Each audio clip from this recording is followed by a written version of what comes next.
Masaya po kami dahil medyo madalas kong mabanggit ang pangalan niya recently. Lalo na sa After recent the na, Dexter Balala hostage-taking incident, syempre, parang naisip- hinanap ng lahat. hinanap siya ng lahat. Ngayon po, hindi na po siya. Ano po ba dati ang tawag sa inyo? SPO po. SPO4. Ngayon po siya ay si Attorney. Attorney Jimmy Santiago. Welcome po sa SIS. Thank you. Oo, si Sir. Medyo makulay po ang buhay niyo. Medyo makulay po talaga. Kung natatandaan niyo po, sa dyaryo, sa TV, napapanood po natin. Napelikula ang buhay At niya. napelikula pa yung mga napapanood, mga hostage na nangyayari. Usually po nasa dyaryo ang pangalan niya. Kaya nga nung nangyari kay Dexter, hinahanap. Yung sharpshooter. Kailan kayo nagde-decide kung kailan dapat barilin ng hostage taker? Alam mo, kami nakikipag-negotiate para mag-save ng life. But during negotiation, kung yung hostage taker sasaktan na niya yung kanyang biktima, mag-i-inflict siya ng injury sa kanyang biktima, we have to neutralize him. No? Neutralize, ika nga. Ibig po sabihin ng neutralize ay Do what it takes to save the Yes, other life in danger. patayin kung kinakailangan. whatever. Kung kailangan Barilin o i-assault, kailangan barilin, kailangan siyang... Basta't kailangan ma-stop na yung kalokohan niya, wag nang madagdagan pa yung agony ng kanyang ng biktima. Pero what if, kung sakasakali sa ganong incident, hindi naman sa lahat ng assault, kailangan ng baril eh. There are times kasi, syempre, kayo rin madidesisyonan nyo kung kailangan ba talagang barilin or pwede naman kuyugin na lang. Yes, oo. Tama yan sinasabi mo. May mga sitwasyon na hindi kailangan gumamit ng baril eh. Pwedeng i-assault mo lang siya. Pwedeng... Maagaw yung hostage. Yes, oo, ganun. Maraming taktika. Depende sa sitwasyon. Walang hard and fast rule sa pag-save ng isang biktima.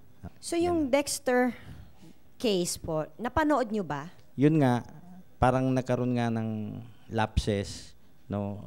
Very open, pwedeng sunggaban, pwedeng i-assault siya, no? At any time during yung hostage negotiation at makita naman sa TV talagang sinasaktan na niya, no?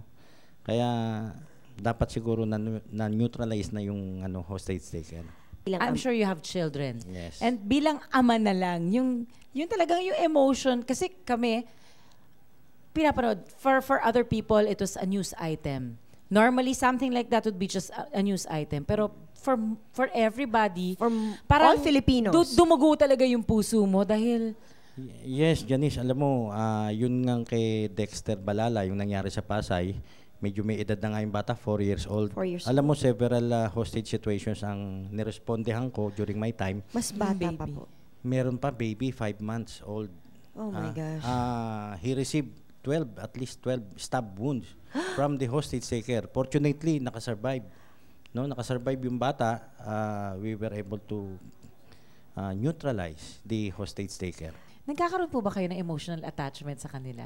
Because you saved their lives. Yes, sabi mo nga, bilang isang ama, Bilang isang ama. father, yung nandun ka sa ganong situation, ang maiisip mo agad yung anak mo.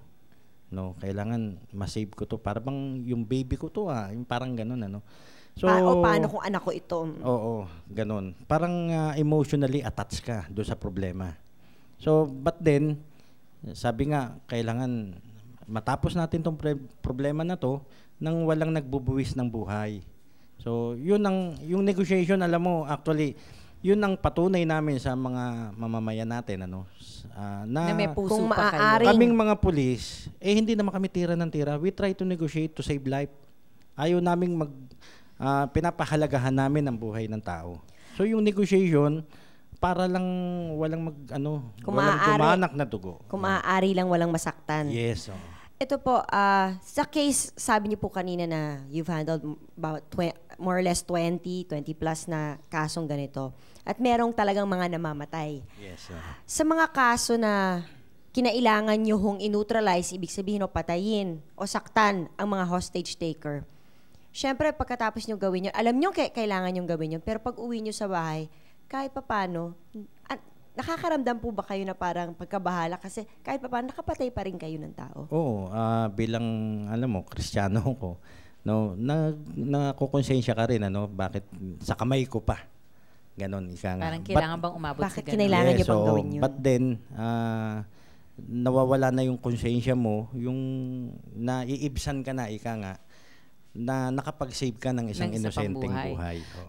Ngayong retired na kayo as a policeman, ibang-iba na tinakot niyo, parang attorney na kayo.